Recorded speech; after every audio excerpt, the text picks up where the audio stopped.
What's up guys? Welcome back to my channel. So pag-uusapan natin ang mga balita sa boxing. Unified WBC and WBO Super Bantamweight Champion Naoya Inoue versus the Unified WBA and IBF Super Bantamweight Champion Marlon Tapales. Kasado na ang undisputed title fight sa December 26 sa Ariake Arena sa Tokyo, Japan. Baluarte na naman ni Naoya Inoue. So hawak ni Naoya Inoue ang Unified WBC at WBO Super Bantamweight title at hawak naman ni Marlon Tapales ang Unified WBA at IBF Super Bantamweight title. So asahan natin na magiging heavy underdog dito si Marlon Tapales. Kailangan niya talaga ng matinding preparasyon para matalo niya si Naoya Inoue. So ito ang pinakamalaking laban ni Marlon Tapales sa kanyang buong boxing career dahil lalaban siya para sa isang undisputed fight at isang pound for pound fighter pa ang kalaban niya.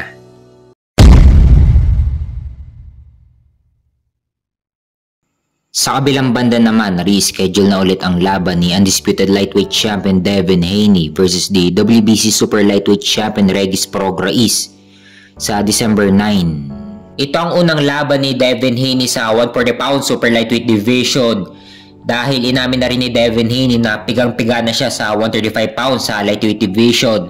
Kaya kung manalo dito si Devin Haney, asahan na natin na ibabakante na rin niya ang mga titulo niya sa lightweight division. Kung mangyari man yun, pag-aagawan niya nila Shakur Stevenson, Vasily Lomachenko, Pitbull Isacruz at Frank Martin. At pagdating naman sa WBA, kung ibabakante ni Devin Haney ang titulo niya, pwedeng ma-elevate si Tank Davis from regular champion to super champion. Kaya kung magiging champion si Devin Haney sa 140 pounds at ibabakante man niya ang mga titulo niya, marami pa rin na magagandang laban sa 135 pounds lightweight division. Pwede rin natin makita ang laban ni Shakur Stevenson versus Vasily Lomachenko o kaya ang laban ni Pitbull Isacruz versus Frank Martin. Magandang laban din ang Gervonta Davis versus Shakur Stevenson o kaya Gervonta Davis versus Vasily Lomachenko.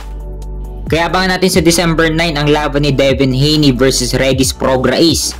Nakataya dyan ng WBC Super Lightweight title ni Regis Prograis.